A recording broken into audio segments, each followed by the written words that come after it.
como presentes. Ya se encuentra aquí también el maxi abogado Federico Anaya, que perdón el reclamo, pero que nos dejó colgados ayer, digo, en la Viernes. celebración el viernes. Ya se disculpó el maxi abogado, pero bueno, nos da gusto tenerle por acá y David se estará incorporando en unos minutos más. Federico, buenos días. Buenos días, compañeros, y buenos días a todos los que nos están escuchando. Buenos días, Federico, muchas gracias. Pues, mi querido Federico, pues hay una cantidad importante de ángulos desde donde ver la detención que se llevó a cabo en los Estados Unidos de Ismael El Bayo Zambada y el Chapito, como se le conoce. Así que, bueno, hoy dio más información el presidente Rosa Isela Rodríguez, la secretaria de Seguridad, el presidente Andrés Manuel López Obrador, sobre detalles. El punto que está centrado, hoy lo volvió a ratificar el presidente López Obrador, es ¿qué pasó aquí? ¿Cómo fue aquí? Le preguntaban, oiga, pero allá y que llegaron unas camionetas, se abordaron luego. No, dice, lo de allá es lo de allá. Dice, a nosotros lo que nos interesa es lo de acá.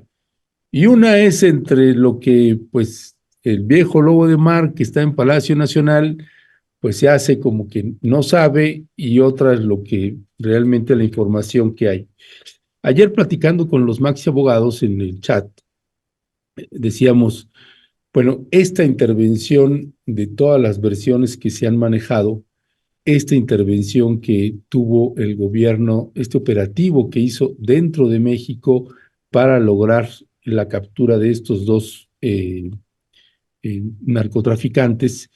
¿Qué decir, Federico? Se habla de que si fue legal, si no fue legal, hasta los elementos que tienes con los datos oficiales que ha dado el presidente Biden, el Departamento de Estado de los Estados Unidos y la información del gobierno mexicano. ¿Cuál es tu valoración? Bueno, yo primero quisiera preguntarte algo porque estuve checando el material que había y luego tú nos mandaste otra cosa. Pero ¿a qué te refieres con lo que pasó de este lado?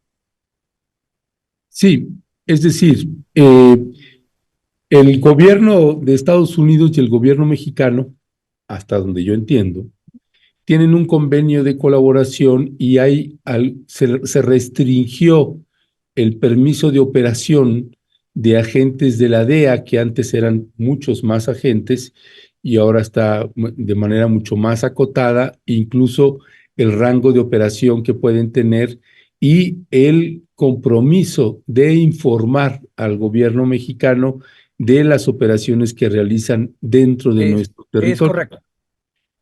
Aquí aparece el FBI, el Departamento de Estado, también con una participación. El comunicado, que por ahí lo tenemos también, Leonardo, de que publicó el presidente Biden, la primera versión que se había manejado de la detención era la DEA. Inmediatamente después se corrigió y se habló del Departamento de Estado de los Estados Unidos en ese comunicado publicado por Joe Biden desde la Casa Blanca el 26 de julio pasado. Claro que eso ha generado, fue generando pues mucha controversia porque la propia Rosa Isela Rodríguez, a la hora de dar la conferencia de prensa, pues era notorio que les faltaba muchísima información. Por tanto, ¿qué instancias del gobierno de los Estados Unidos tienen permiso de operar dentro Eh, de México y el nivel de responsabilidad de estar informando? Sobre todo que no estamos hablando que agarraron al que vendía bolsas de marihuana, ¿verdad? sí, eh, lo que pasa es que creo que aquí hay una confusión, Ernesto. A ver, Los hechos concretos, los que sí conocemos con absoluta claridad, porque nadie los ha negado. Ojo, y es bien importante, porque nadie los ha negado. Este, es que ese señor, el Mayo, y uno de los hijos de El Chapo Guzmán, volaron al parecer, desde Hermosillo hasta un aeropuerto que está cerca del Paso, pero en realidad está en territorio de Nuevo México, o sea, no está en Texas. Aterrizaron en ese pequeño aeropuerto y ahí fueron arrestados. Estos son los hechos materiales que conocemos.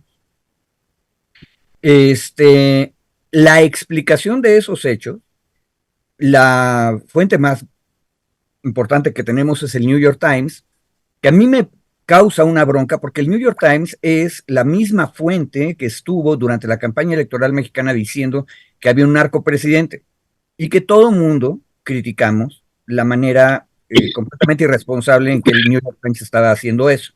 Pero bueno, nuestra fuente es el New York Times. Pero los hechos concretos, Ernesto, son que estas dos personas salieron en un vuelo desde Sonora, aterrizaron en Estados Unidos y fueron arrestados en Estados Unidos.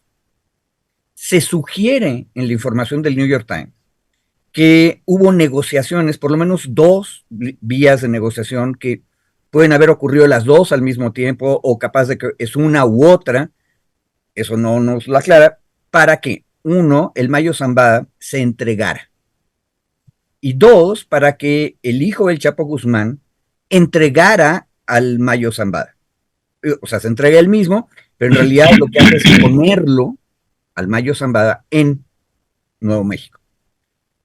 Y incluso tenemos de esta última versión la aclaración de que el hijo del Chapo Guzmán habría engañado al Mayo Zambada diciéndole vamos a ir a revisar unas propiedades, porque quieren comprar unas propiedades, entonces iban a ir a visitarlas en el avión, y ya que está volando el avión en lugar de ir a esas supuestas propiedades, se va a Nuevo México.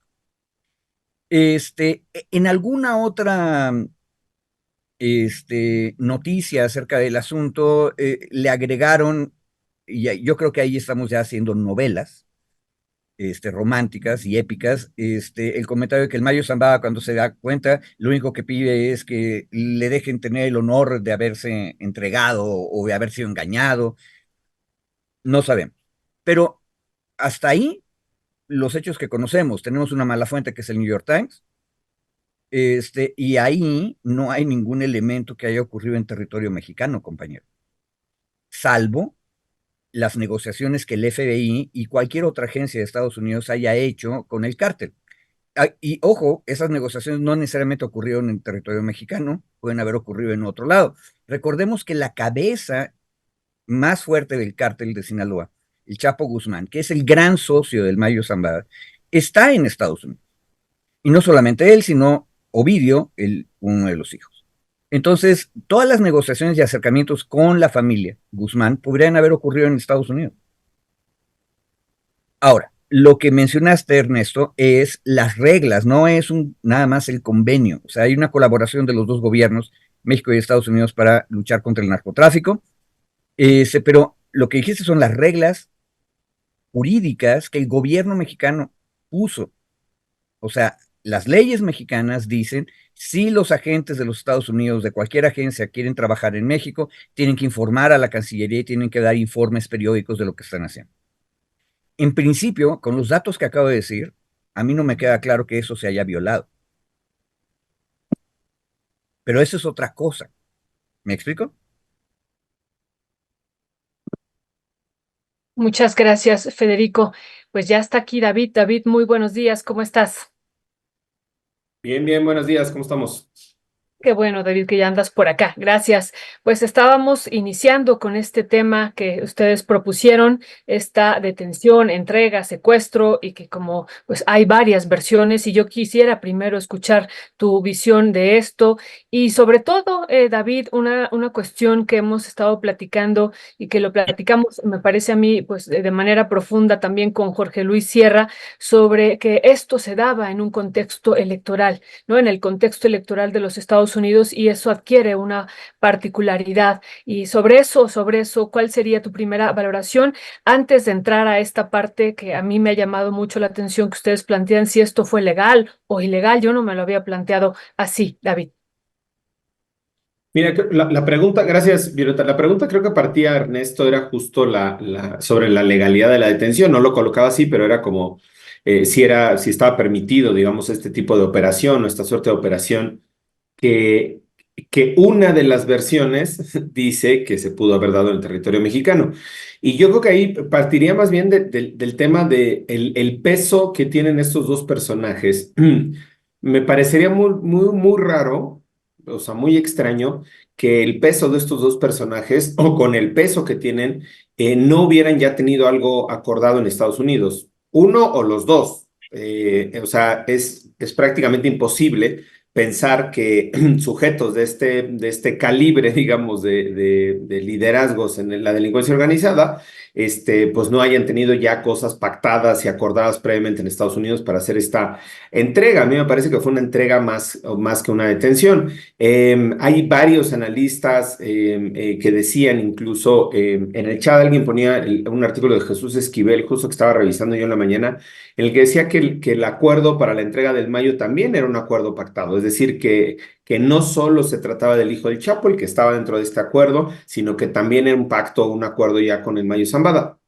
Entonces, ahí lo que me parecería más, digamos, preocupante es la completa desinformación o la falta de información para no compartir los datos, no compartir el avance de estas entregas, una o dos, de cualquiera de los dos, o las dos entregas, decía yo, con gobierno mexicano. Creo que el mensaje me parece muy claro en términos de la confianza en ciertas autoridades mexicanas o la confianza en algunas autoridades mexicanas. Si ninguna autoridad mexicana tenía conocimiento ni de la entrega, ni de los avances, ni de lo que se podía haber estado preparando en estos días, pues me parece que es un síntoma también de que no, de que se sigue teniendo desconfianza en las autoridades mexicanas para compartir este tipo de información, ya sea que porque se vaya a filtrar, porque se vaya a compartir con el cártel, porque se vaya a hacer público, porque se vaya a cebar literalmente el acuerdo, ¿no? Entonces, creo que me parece mucho más importante el primer punto, lo decía Ernesto también, cuando sale Rosa Isela, la secretaria de Seguridad y Protección Ciudadana, sale a dar una información, pues en realidad sale a decir nada. O sea, la primera información que dice el gobierno mexicano es, pues sabemos que los detuvieron, cosa que todos sabemos que lo detuvieron en El Paso, cosa que todos sabíamos, bueno, ahí en esta pista que dice Federico, que no está en El Paso, que está cerca, sabíamos que estaban bajo ya resguardo de las autoridades federales estadounidenses, también lo sabíamos, y sustancialmente sobre cómo habían ocurrido los hechos, o sea, había un acuerdo para hacer este traslado, esta entrega, pues la secretaria de Seguridad dijo, desconocemos, el gobierno mexicano desconoce, no participó en este operativo, no ha participado en ningún acuerdo y no tiene información sobre, digamos, lo relacionado con estas dos detenciones. Entonces, más que analizar el tema de la legalidad o no de la detención, que no lo estoy minimizando, pero me parece que al final el gobierno estadounidense, pues cumpliendo las leyes estadounidenses, va a seguir el procedimiento de acuerdo a la forma en la que fue detenido en Estados Unidos. Y el momento de la detención ya lo vemos por ahí en un video también, llega la aeronave, abren la puerta, entran dos o tres sujetos, entendemos nosotros, del Departamento de Estado o de Seguridad, y detienen a una primera persona, pasan un par de minutos y detienen a una segunda persona. Las detenciones, como se hayan realizado en Estados Unidos, son las que se califican la detención en Estados Unidos de acuerdo a un juez. Una vez que son presentadas a un juzgado, a un tribunal o un juzgado distrito allá, que son los que tienen los cargos en contra de ellos, se hace la calificación de la detención. Y ese acto de la calificación de la detención en Estados Unidos, hasta donde nosotros vemos, pues fue una detención pues limpia, digamos, ¿no? Pues porque ya estaba, insisto, yo creo, el acuerdo, no vemos tampoco un operativo, creo que yo vi en el video de ayer donde están las detenciones, 4 o 5 camionetas, no es un operativo de la magnitud que pensaríamos si fuera una aprehensión, es decir, si no fuera pactado, si fuera una aprehensión a estos dos personajes, me parece que el propio operativo tendría que ser muchísimo más grande. Y bueno, esto de primera reacción, digamos, decía yo, atendiendo a la pregunta, más que la legalidad del proceso en México, del traslado en México, de la detención en México, en Estados Unidos, lo que estamos viendo en lo que se ha filtrado en los videos, pues una detención, decía yo, limpia, ¿no? Ahora pensaría que esas detenciones ya hechas en territorio estadounidense, pues se les cumplimentaron las órdenes de aprehensión que tenían los dos personajes por distintos juzgados en Estados Unidos por tráfico de drogas, metanfetaminas, fentanilo, tal. Y aquí, y con eso termino, es el mensaje de lo electoral también, Violeta. Es importante, creo que Donald Trump había agarrado el discurso este discurso de los narcos gobiernan en México, ¿no? Los narcos pueden quitar al presidente en 2 minutos si quieren, no están haciendo nada, vamos a intervenir nosotros. Creo que es un momento político muy importante también. Le da digamos, una muy buena nota a Kamala Harris, que va ahí subiendo ya en las encuestas, le da una muy buena nota y pues seguimos con los niveles de desconfianza hacia el Estado mexicano. Eso me parece, yo llamaría mucho más la atención en ese tema, ¿no? Que no hay confianza, no la ha habido y no sé si en algún momento la habrá, particularmente para este tipo de casos y este tipo de detenciones de este perfil. El micrófono. Perdón, gracias, David. Federico, entonces, sobre el caso y la detención, desde tu punto de vista, o que dices, bueno, no hay elementos o no hubo nada ilegal. Hoy, de hecho, en la conferencia habrán escuchado, David, Federico, que el presidente pues casi exculpó a las autoridades de los Estados Unidos. Dice, bueno, pues no, hubo un acuerdo, hubo un convenio y se fueron. Se maneja la versión de que si el hijo del Chapo traicionó al Mayo Zambada o no, eso ya será harina de otro costal. Por lo pronto, no sé, en el caso del Mayo Zambada, Federico, hay un dato en esta entrevista que señalaba Violeta que tuvimos con Jorge Luis Sierra Guzmán, y ustedes le habrán dado seguimiento seguramente al caso de Ovidio, que Ovidio fue liberado eh, por ahí del 23, unos días antes, 3 días antes de que fueran detenidos el Mayo y el hermano de Ovidio. eh, 3 días antes liberaron, ya no está en un centro de detención, eso ya ha quedado claro, y Jorge Luis Sierra decía, bueno, pues hay bastantes elementos para suponer que pues ahora es un testigo protegido. Ahora es un testigo protegido y pues no se sabe dónde está, nadie sabe dónde está, hay un vacío de información y que por tanto pues pudiera presumirse que si es 3 días antes, eh, estoy clarísimo que es una hipótesis, no tenemos certeza sobre el tema, pero tampoco ingenuidad de que 3 días antes se le libera o sale de ese centro de detención del reclusorio y detienen al Mayo, detienen al Chapito, y que podría uno presumir, Federico, que va a suceder el mismo procedimiento, es decir, parte de la negociación es que después sean testigos protegidos. No me quiero imaginar, Federico, David, la cantidad de información y de nombres que tiene el Mayo Zambada de quién sabe cuántos sexenios con respecto de funcionarios, exfuncionarios, militares, exmilitares, con respecto a esta información. Así que aquí, más que una pregunta técnica en términos jurídicos, tu opinión, Federico, de lo que es lo que consideras que se avecina con respecto de los casos que se estarán llevando a cabo con el Chapito y el Mayo Zambada. Ah, bueno, Ernesto, oyendo lo que nos estás diciendo ahorita, me cayó el 20 de que en español y, por cierto, también en francés y en inglés, hay dos palabras que se parecen mucho.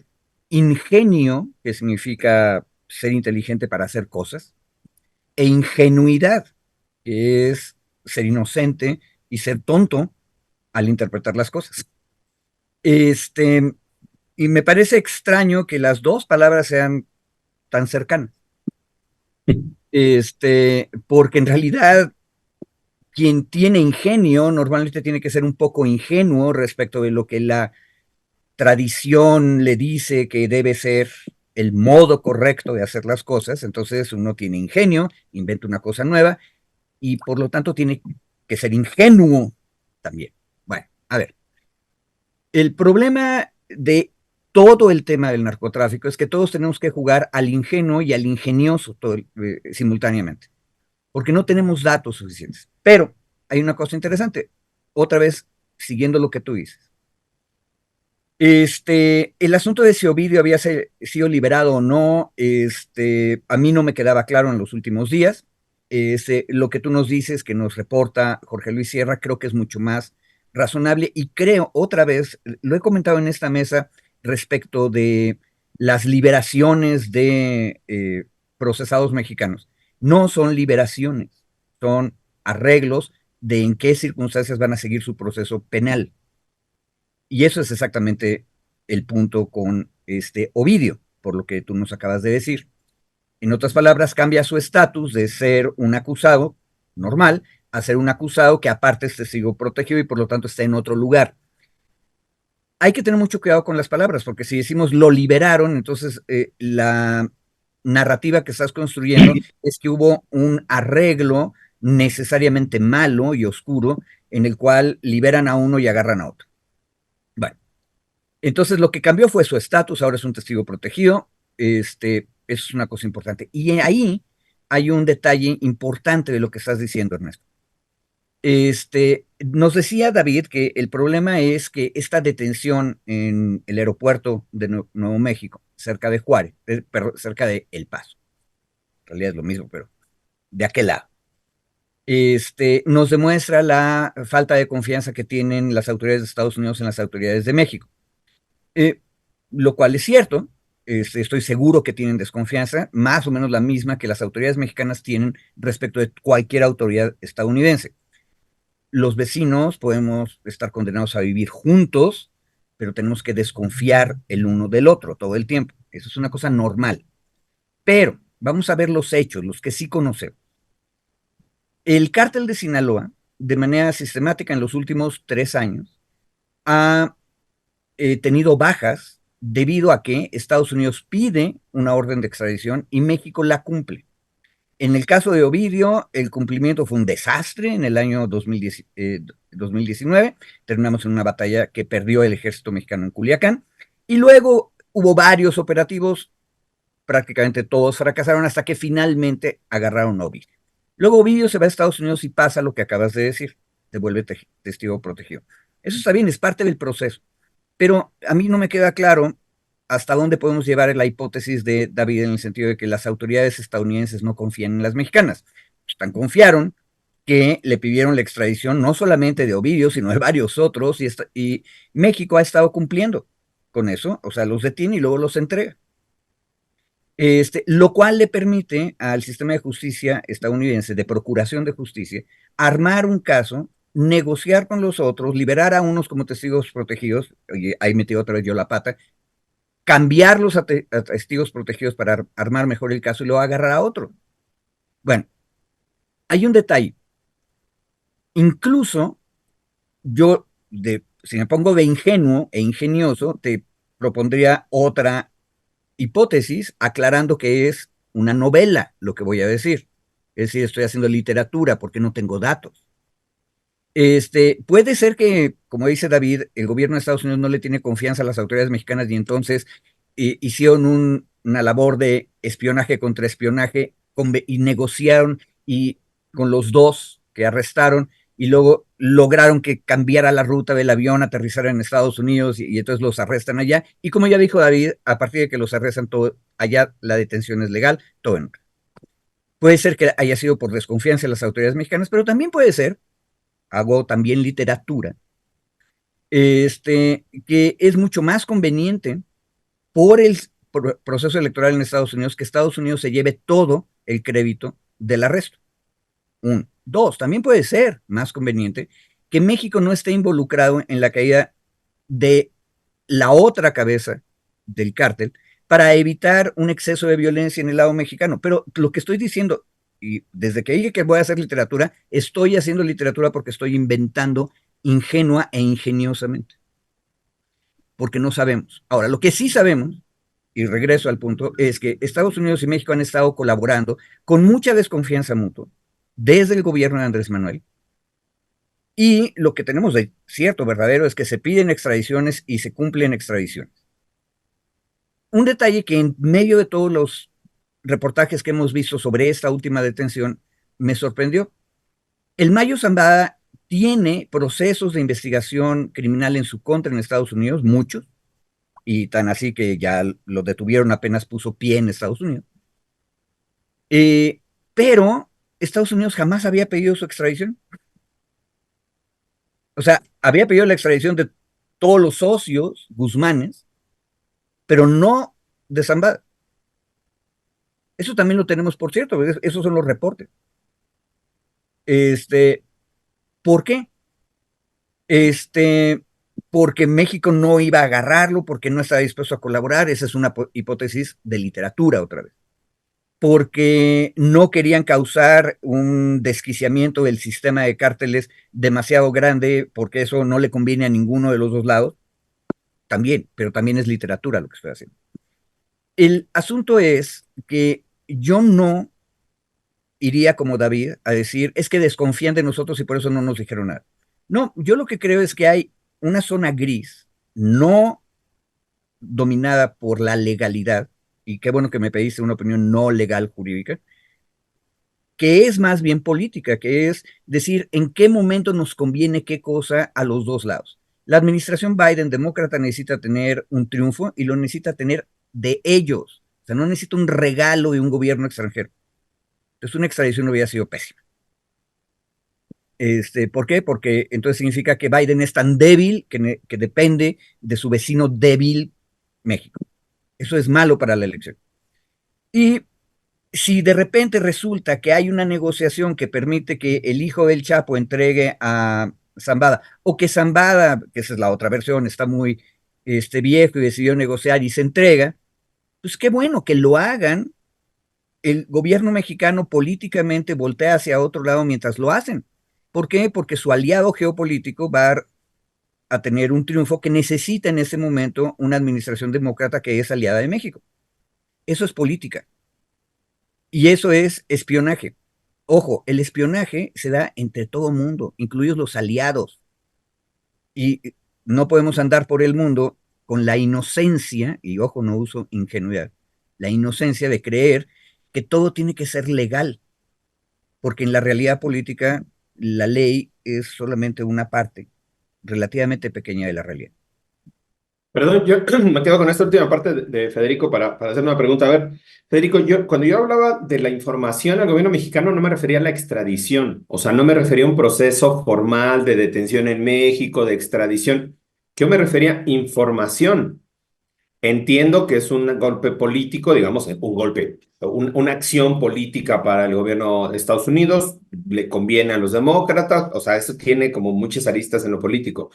Pero cuando yo me refería a información y a la desconfianza, perdón, pero yo sí sigo sosteniendo que el no compartir este tipo de información, independientemente de que la decisión fuera al alto nivel, el presidente, Kamala, quien quieras, o sea, a mí me parecería que al otro día o a los 2 días que sale Rosa Isela, hubiera podido decir, era un proceso complicado, era un proceso político, Estados Unidos lo está llevando, nos comunicaron, tenemos información y conforme avance el proceso en Estados Unidos se dará a conocer la información. Punto. Una cosa, Sin meterse al tema. No, salió ella a necesito decir que no tenía conocimiento. Perdón, Federico, pero dijo, no tenemos conocimiento. Exacto, Punto.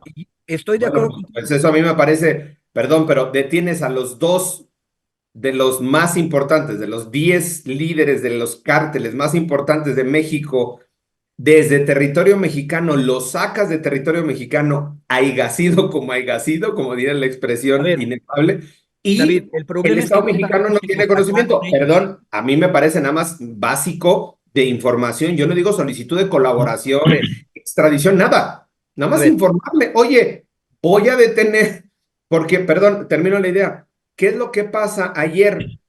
Que mandan a grupos de reacción así súper armados a Sinaloa para desplegarse en Mazatlán ante la posibilidad de una escalada de violencia, ¿no? Sí. Claro, pero eso, perdón, mi querido Federico, pero si tuviera información el Estado mexicano, lo prevé, lo coordina, se prepara, no altera ni afecta en nada la detención. Simplemente tienes una lógica de preparación. Aquí salieron 3 días después a decir, creemos que va a haber violencia, entonces mandamos muchos militares por la violencia que se podría avecinar por bueno, perdón, tú dices que no es, que es irrelevante. A mí me parece que No no. estoy diciendo eso. Entonces, es que me haces así como de, pues, ¿qué tiene? Pues, o sea, A ver, yo creo que la porque el problema es que información no del hay, gobierno era muy importante. David, no estamos en Oye, desacuerdo. Federico, nada más una cosa. Si ahí en tu Zoom, si le aprietas porque tienes el audio muy bajo y acá tenemos que trepártelo de varias maneras, pero a la hora de trepártelo, si alguien habla, cuando tú hablas, pues se empieza a distorsionar todo. Entonces, tú ahí en el link arriba donde dice Zoom punto USA, pues, si tú le das clic ahí, te va a abrir un menú y hay una parte que dice configuración. En Dios. la parte superior izquierda, arriba en tu pantalla, Ajá. ¿ya viste que dice Zoom? No dice Zoom, dice Recording y Custom Streaming Service. No. Si tú tienes abierto en tu monitor, tienes abierto la pantalla del Zoom, donde dice reunión de Zoom. Ah, sí, el problema es que no dice ninguna reunión de Zoom. A Bueno, ver, Ernesto, ajá. mejor trato de hablar más fuerte. Ok, No sí, interrumpa. sí, por favor, porque estamos sufriendo ahí para escucharte. Tiene usted la palabra, ciudadano. A ver, el problema es que no estoy en desacuerdo con David. O sea, lo que dice David es cierto, pero lo que estoy diciendo es que la interpretación que hace David es una de las muchas posibles interpretaciones. Es más, en mi opinión, como ocurrieron las cosas, ayudaron a un aliado geopolítico de México, que es Estados Unidos, específicamente la administración demócrata. Eso está bien para México. Y si para eso México prefiere no estar enterado, eso está perfecto. O sea, no estoy diciendo que no sea relevante, estoy diciendo que le conviene a los dos lados. Pero otra vez, esto es una interpretación, la que estoy diciendo, igual que es una interpretación la que dice David. Ahora, un detalle. Tienen que informarle los estadounidenses que están haciendo una negociación que puede llevar a que los privados narcos se entreguen o se traicionen entre sí y ellos van a lograr que pongan un pie en Estados Unidos y ahí los arrestan. No, Estados Unidos no está obligado legalmente por el convenio de colaboración a decir lo que va a hacer en su territorio. Y en este caso me parece que México tampoco le convenía estar enterado. ¿Por qué? Porque ahí sí, lo que dice David, entonces hay el peligro de que haya violencia y entonces después del hecho tenemos que movilizarnos. Pues eso es mejor o menos malo que agarrar y colaborar con el otro para atacar a un enemigo más, porque son dos enemigos. Una cosa son los Guzmán, que el gobierno mexicano ha estado colaborando sistemáticamente en público, se piden extradiciones, se conceden extradiciones, los mandan para allá, incluso tenemos batallas perdidas y batallas ganadas para agarrar a Ovidio, y se los mandamos. Eso implica un costo porque el Estado mexicano está peleando contra una parte del cártel. ¿Le conviene al Estado mexicano pelearse con la otra parte del cártel al mismo tiempo, que es Zambada? Aquí, en mi opinión, yo creo que no. ¿Para qué? Si de todas maneras los otros van a ponerlo en Estados Unidos y lo van a arrestar allá, prefiero no estar enterado. Es una interpretación. No estamos diciendo cosas distintas, David. Lo único que estoy diciendo es que tanto lo que dije yo como lo que dijiste tú y otras varias hipótesis, las más de ellas probablemente literarias, porque no tenemos datos duros, son posibles. Y por lo mismo, en este tipo de temas a mí no me gusta agarrar y pontificar diciendo, eso nos demuestra qué, porque en realidad no tenemos datos para demostrar nada. Perdón, ya le quité la palabra aquí a nuestros conductores, ¿verdad? Pero ustedes Y disculpen. ya también esta es la mesa autónoma número 2, pero está Ya, padrísimo. perdón, nada más, mi querido Federico, no A ver, yo no hacía una inferencia o interpretación, yo me fui a los datos, por eso hice la referencia a la conferencia de mañanera de Rosa Isela. La primera, yo no dije el Estado probablemente no sabía, el gobierno mexicano era ignorante, no. Me fui a la referencia y a la referencia de la mañanera ella dijo, no teníamos conocimiento. Esa fue mi aseveración, digamos. Yo no hice toda la conjetura posterior. Yo dije, si el gobierno mexicano, en voz de la principal encargada de materia de seguridad, no tenía conocimiento, eso es un hecho. Ahora sí, la siguiente fue una premisa mía, fue una conjetura mía, lo del tema de la confianza. Y yo ahora justo que estabas diciendo, Federico, sobre el tema de las detenciones y lo que hace el gobierno estadounidense en su territorio, me venía a la mente el paralelismo con la detención de Cienfuegos. Cienfuegos, el ex secretario de la Defensa, salió de un vuelo de Estados Unidos, llega, digo, de México, llega a los Estados Unidos y cuando está en territorio estadounidense lo detienen. Por el altísimo perfil que tenía Cienfuegos, la reacción del gobierno mexicano fue profundamente iracunda, porque se trataba de un militar, pero sobre todo porque no habían compartido la información. Y entonces yo hago un paralelismo a este caso por el altísimo perfil de quienes están siendo detenidos. Altísimo perfil me refiero a su poder, a su influencia en los cárteles de la droga, no porque sean personajes destacables, ¿no? Pero sino por el alto perfil que tienen en materia de drogas, en materia del cártel. Y de nueva cuenta, aquí no hubo una reacción iracunda por parte del Estado mexicano. Es decir, no hubo una protesta, no ha habido una queja formal como sí lo hubo en el caso de Cienfuegos. Pero hay una constante, cuando menos en estos dos casos, de ausencia de información. Otra vez, no se le da la información al gobierno mexicano. No se le da. Puede ser por motivos políticos, puede ser por motivos...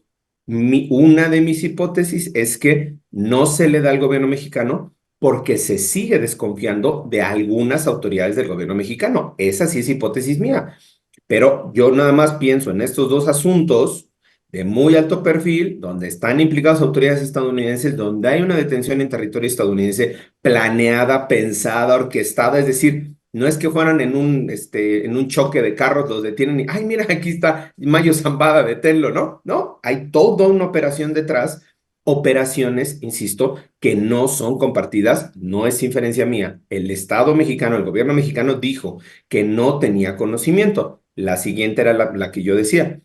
Desde mi posición, el gobierno mexicano no recibe la información justo porque no hay confianza aún, y no lo colocaba yo como permanente ni como algo, ni como una máxima. Yo dije, siguen sin tener confianza. No sé si en algún momento podrán tener esta confianza, pero cuando menos hasta el día de hoy no la tienen, insisto, solo haciendo el análisis en los hechos que hemos visto hasta el momento, ¿no?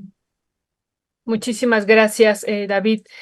Federico, yo quería preguntarles a los dos, ¿no? Esto que hemos también estado cuestionando, ¿en qué cambia esta detención, entrega, secuestro, el tráfico de droga, el tráfico de fentanilo y también todo esto que decíamos, los circuitos financieros de estos grupos del narcotráfico y en particular del cártel de Sinaloa? ¿En qué cambia esta detención? ¿Cambiará en algo o no, Federico? Bueno, sobre ese punto, tenemos una opinión muy vieja y bien añejada del año 2010, cuando Julio Scherer fue a entrevistar al Mayo Zambada. Este, que por cierto, parte de el seguimiento que la sociedad mexicana le dio a este asunto fue que empezó a circular un PDF en WhatsApp, con esa entrevista de abril del año 2010 en proceso. Es muy simpática porque don Julio es un buen reportero, entonces cuenta cómo llega al lugar, luego cuenta cómo se entrevista, y es interesante en lo que tú estás preguntando, porque Scherer le pregunta al Mayo Zambada, ¿y ustedes qué son? Y el otro medio le saca la vuelta y le dice, le da a entender que el día que un capo desaparece, inmediatamente aparecen otros para reemplazar. Lo que está diciendo es que el narcotráfico y el crimen organizado no son grandes personalidades, sino una actividad colectiva. Ojo, que no todo lo colectivo necesariamente es comunitario y bonito, pero existe también en el narcotráfico un elemento colectivo. Entonces, si tú quitas un liderazgo, aparece otro. Precisamente por eso es que es altamente probable que cualquier desaparición del liderazgo, sea por muerte natural, por captura, por ejecución, por lo que tú quieras, va a provocar una reorganización de los liderazgos y por lo tanto violencia. Porque estos son finalmente comerciantes que tienen que sustituirse en una actividad que va a permanecer. Entonces, yo creo que el riesgo fuerte, y todos los analistas de un lado y del otro de la frontera dicen el peligro es que vaya a haber violencia para la sustitución de liderazgo. Sin embargo, hay un detalle interesante. Uno de los analistas que citó extensamente el New York Times, acuérdense, tomar New York Times con 3 pastillitas de sal, por si acaso. Uno de los analistas decía, bueno, el problema con el cártel de Sinaloa es que de por sí ya estaba muy fragmentado. Lo que tiene que ver con la edad de los liderazgos, o sea, bueno, y la condición, o sea, el Chapo Guzmán, un socio 1, ya está preso. Sus hijos obviamente están negociando cosas con Estados Unidos. Y 2, el Mayo Zambada está viejo, tiene 70 y tantos años, y por lo que alcanzamos a ver en algunas fotos, que nadie sabe si son recientes, por cierto, es que pues está un poco demacrado. Entonces, ya es una persona mayor, entonces de manera natural ese liderazgo ya desaparece. Pero el cártel estaba fragmentado. No solamente eso, acuérdense que uno de sus socios en el gobierno mexicano, que era García Luna, también está preso. Entonces, de por sí, el proceso de recambio y por lo tanto de violencia potencial ya estaba ahí. Entonces, ojo, el mismo Mayo Zambada hace 15 años prácticamente, ya había dicho que era lo que iba a pasar, que es lo que está pasando. Y en ese punto hay un detalle. Otra vez, no estoy en desacuerdo con David. Solamente que la manera en que David presenta su argumento sí tiende a pontificar y a decir es que este argumento es el más fuerte. Y puede ser, capaz de que David tiene razón. Lo que estoy diciendo es que hay otras explicaciones alternativas, pero hay una cosa que yo sí quiero decir, porque ahí creo que David se equivoca. David nos está haciendo presuponer que algún día sería bueno, o que algún día tal vez las autoridades de Estados Unidos tengan confianza en las mexicanas. Yo afirmé, y vuelvo a afirmar, que en una relación de vecinos geopolíticos, nunca, jamás, ni Estados Unidos ni México deben confiar en el otro. Para que haya una buena relación, tiene que estar basada en la mutua desconfianza. ¿Por qué? Porque tenemos intereses geopolíticos distintos. Tenemos algunos que coinciden y entonces somos socios, pero no podemos confiar ni ellos en nosotros, ni nosotros en ellos. Entonces, ahí hay un problema de abogado, en mi opinión, que tiene David, que es creer que el derecho es una cosa buena, que estabiliza las cosas y entonces hay buena fe, bona fide en los contratos. No. En la política lo que hay es desconfianza y aparte es una cosa buena porque entonces todos nos cuidamos. De ahí viene un dicho popular que dice cuentas claras, amistades largas y chocolate espeso. Y las cuentas claras implican mutua y permanente desconfianza. Ya, gracias, Federico. Bueno, más allá de lo que vaya a comentar ahorita David, y para que nos dé tiempo de ocupar el llegar al otro tema que tenemos acordado, yo nada más quisiera hacer algunas observaciones de lo que a mí me genera suspicacias y desconfianza y dudas de las versiones del gobierno mexicano y del gobierno de los Estados Unidos, de ambos. Uno, se detuvo a Joaquín Guzmán López, se detuvo a Ismael El Bayo Zambada, no eran que vendían mota aquí en la esquina, ¿verdad? Y que evidentemente, un personaje como Ismael El Mayo Zambada y el hijo de Joaquín Guzmán Loera, pues no iban a ser así capturados casi de imprevisto, que ese es mi segundo punto. La versión que dieron hoy el presidente Andrés Manuel López Obrador y Rosa Isela Rodríguez, que es que la versión que da el gobierno de los Estados Unidos es, ¿por qué no informaste? Porque no sabíamos hasta ya casi a la hora de la hora, pues que ya venían en la avioneta e iban a cruzar y ya estaban cruzando al Paso. En la operación eso no estaba necesariamente planeado y por eso es que en el momento en que llegaba la avioneta y vieron quiénes eran, entonces inmediatamente le avisaron al gobierno mexicano. Pues sí, Simón, ¿no? Tres. Ovidio Guzmán López, el hermano de Joaquín Guzmán López, pues salió del penal donde estaba y todo indica que es testigo protegido. El hijo de Ismael, el Mayo Zambada, el Vicentillo, tiene exactamente la misma situación, nada más que más de tiempo atrás. También se le había visto liberado y ahora todo indica que es otro testigo protegido. Que claro que pues en esto de las ingenuidades y entre lo que uno puede percibir, pues claro que me parece que hay muchos elementos para entender que esta versión que ha estado manejando Jesús Esquivel, el corresponsal de la revista Proceso en Washington, pues de que era una negociación que ya tenía mucho tiempo atrás, que se pactó la negociación del Mayo Zambada. Así que ese es otro elemento. Un elemento más que evidentemente es un cambio generacional, pero no solamente generacional, también de cabezas en el cártel de Sinaloa, porque ya no queda prácticamente ningún chapito. Y ese es, desde mi punto de vista, lo que está ahí y que la verdad de qué demonios pasó ahí, creo que van a faltar todavía varios meses para que salga eso. Ese es mi punto de vista sobre este tema y no sé si quisieran que pasáramos al tema de Emilio Lozoya con el caso Odebrecht. Si les parece, Venga, entonces, venga.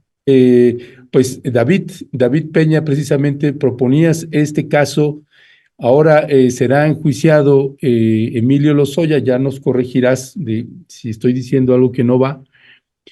Va a ser enjuiciado Emilio Lozoya por el caso Odebrecht, pero sin los testimonios que aporta Brasil y los testimonios que aporta Suiza, nada más y nada menos, pues es un caso que se antoja, que ya sabemos en qué va a terminar, David. Sí, bueno, yo lo colocaba como un tema de atención porque creo que, bueno, hemos dedicado muchas horas de esta bonita submesa de maxi abogados que no peleamos, dice Federico, solo discrepamos, ¿no? De repente. Hemos hablado muchas horas o mucho tiempo sobre los procesos en contra de Lozoya. Y son dos procesos sustancialmente, solo para hacer memoria, no vamos a meter a todo el recuento, el proceso que se le sigue por los sobornos de Odebrecht y el proceso que se le sigue por agronitrogenados, por la venta de agronitrogenados. Habíamos dicho aquí también que el proceso de agronitrogenados se había suspendido ya la causa, es decir, la persecución que se seguía cuando Lozoya, perdón, cuando Lozoya alega la defensa de Lozoya ante los juzgados federales, que esa causa que se le sigue por agronitrogenados va digamos, va como coacusado con Alonso Ancira de Altos Hornos de México, y en virtud de que Alonso Ancira había pagado la reparación del daño, de ese caso en específico, pues a él esa reparación del daño también se le aplicaba, digamos, ese beneficio, y por lo tanto se tenía que sobreseer la causa. Perdonen ustedes que a las 11 de la mañana me ponga tan abogadil, ¿no? Pero el otro análisis fue más político y ahora es más jurídico. Entonces se tenía que sobreseer la causa, es decir, dejarla, ¿no? Ya no seguir la causa en contra de Lozoya. A esa decisión, que la analizamos aquí, la defensa de Lozoya, perdón, la Fiscalía General de la República la impugna, le conceden que se reabra la investigación, digamos, en cierta parte, y no me queda claro porque las notas informativas, las notas de medios no son muy claras, que se reinicie, digamos, o que más de que se reinicie, que se retome, perdón, la acusación que se tenía en contra de Lozoya. Esa acusación, insisto, que ya había sido tumbada en un primer momento bajo este criterio de que él se estaba beneficiando de la reparación del daño de Alonso Ancira. Hoy justo ahora para esta mesa estaba revisando los datos y hace 3 horas se informó que Lozoya tiene una suspensión definitiva en un amparo, en otro amparo ganado en contra del proceso de agronitrogenados para que no se avance en el juicio hasta en tanto no se resuelva si el criterio del juez para sobreseer la causa era, digamos, está pegado a derecho o no. Él se ampara contra la apelación que presenta la Fiscalía General de la República y contra esa retomar la acusación en su contra, se ampara, se le da una suspensión provisional y ahora tiene una ya suspensión definitiva, por lo que ese proceso de agronitrogenados va a estar parado durante muchos meses o varios meses hasta que un juzgado de amparo resuelva o un tribunal colegiado, dependiendo generalmente el juzgado de distrito resuelve y va a apelar a alguna de las partes, ya sea Lozoya o la Fiscalía General de la República, se irá a un tribunal colegiado y hasta que no se resuelva la revisión del amparo en el tribunal colegiado, no se va a iniciar el proceso de agronitrogenados bajo la premisa esta de que un juez ya sobreseyó la causa porque consideró que se le podía aplicar este criterio de que si un coacusado paga la reparación del daño, pues tú ya no tienes por qué perseguirte a ti, porque lo que se busca es la reparación del daño y ya estaba saldada. Ese no estaba en el radar, no lo coloqué yo ayer, perdón que lo meta yo ahorita como contexto porque acabo de ver la nota hace un par de minutos. El que sí vamos a colocar aquí, el que compartimos ayer en la noche en el chat, era el que tiene que ver con el caso de Odebrecht.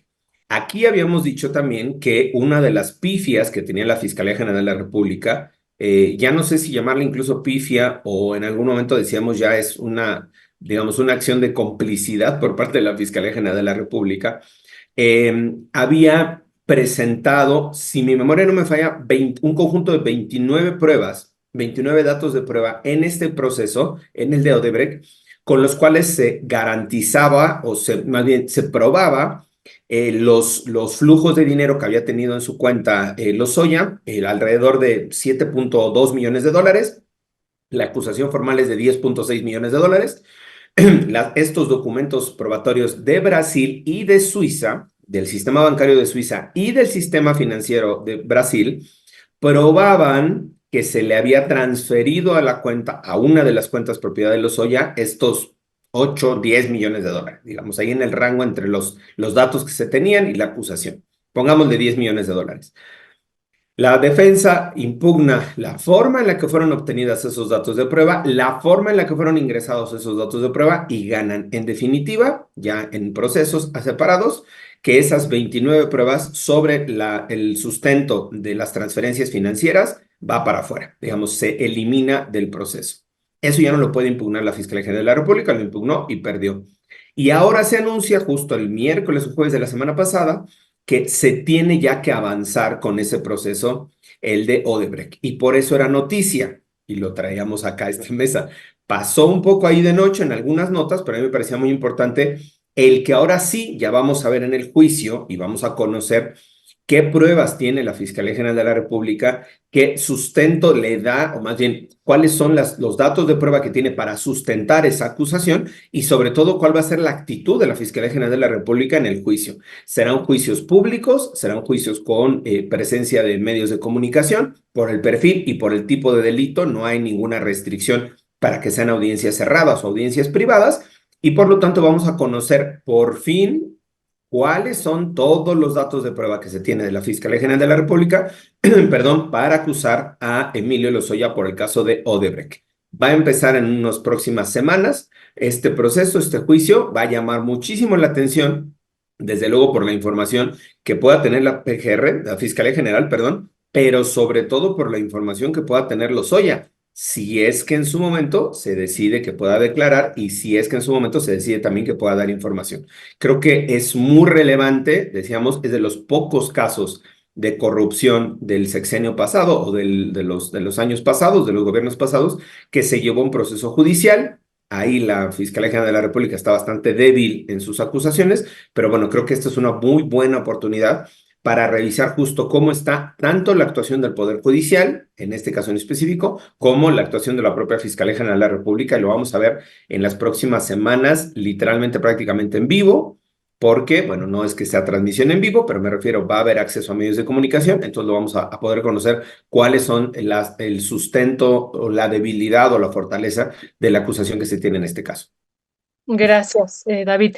Pues yo sobre eso, Federico, quería preguntar cuál era la argumentación legal, si ya la conocemos, de por qué estas pruebas financieras aportadas por Brasil y Suiza no son tomadas en cuenta. Y como está redactada la nota, dice, estas pruebas, ¿no?, demostraban la responsabilidad penal del exfuncionario.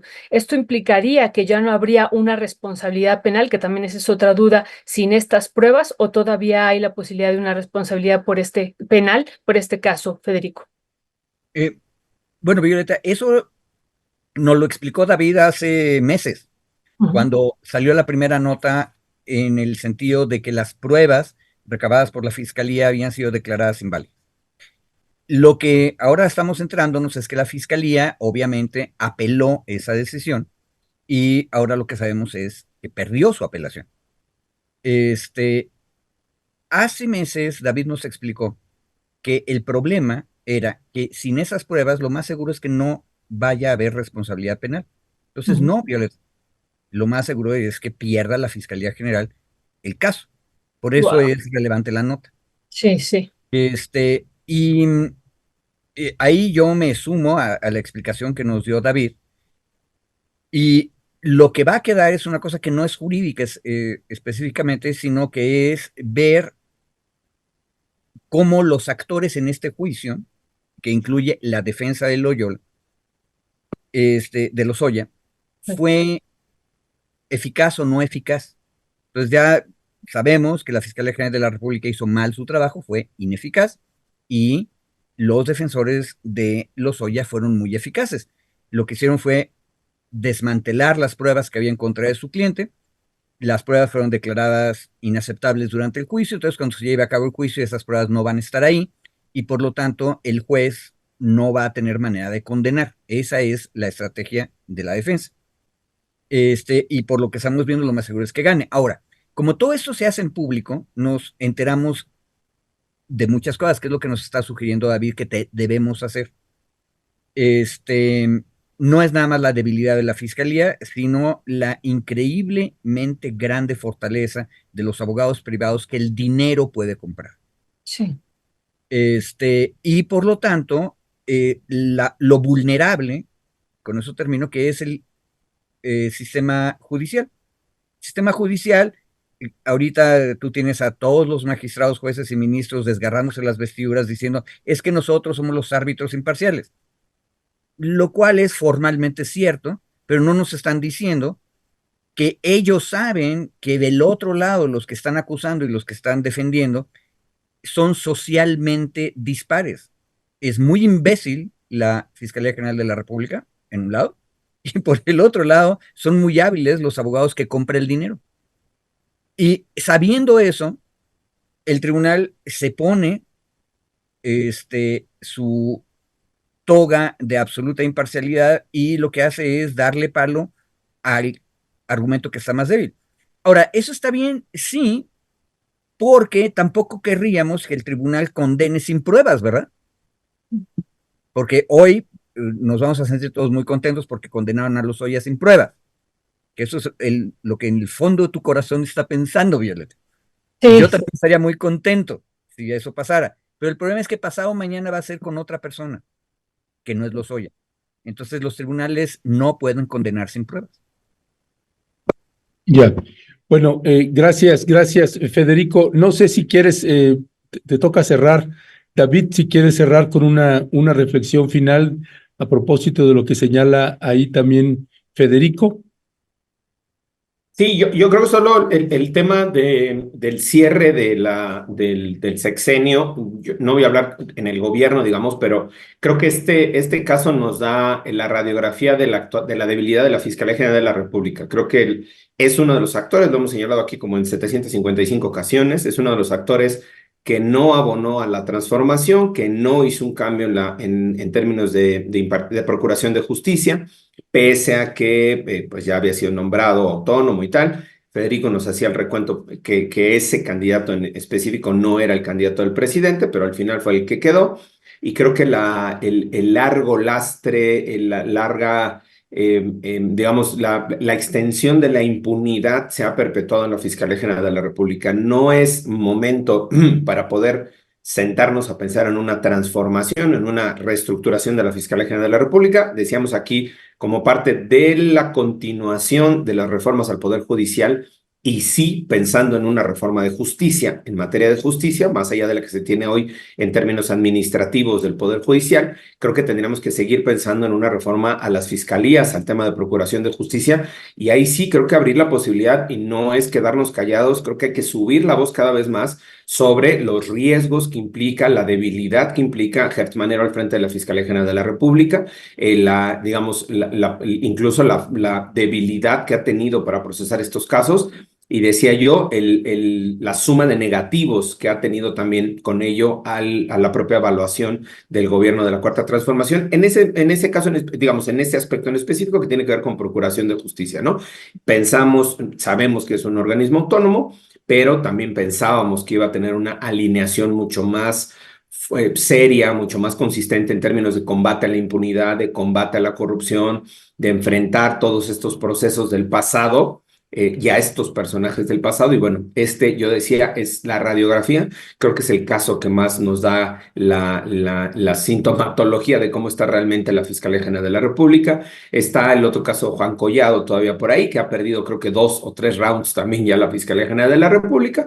Y bueno, no es abonarle, no es echarle más semillitas al costal, sino simplemente, yo decía, llamar la atención sobre este proceso de Lozoya. Es un proceso es un juicio, proceso público abierto, y creo que ahí va a estar a escrutinio también la actuación de la Fiscalía General de la República, como pocas veces lo hemos visto, porque en la mayoría de los casos pues no se llega a estas instancias de juicio. Pero bueno, creo que ahora la defensa de Lozoya, diría, me recordaba ahorita que hablaba Federico, y con eso termino, un compañero abogado, y me decía, mira, hasta el peor malandrín tiene derecho a una buena defensa. Y ahí creo, justo como dice Federico, es eso. Si la defensa es buena por el dinero, por quienes sean, por la experiencia, lo que tengan, y están ganándole la partida a la Fiscalía General de la República, creo que el foco de atención tendría que colocarlo desde este lado en la Fiscalía General de la República, más allá de la defensa, claro, y ahí sí coincido con Federico, de la lana que tienen para pagar estos grandes despachos con esta capacidad de hacer investigaciones internacionales para desmontar incluso las acusaciones, ¿no? Pero más bien centrar el foco en la actuación de la FGR. Gracias.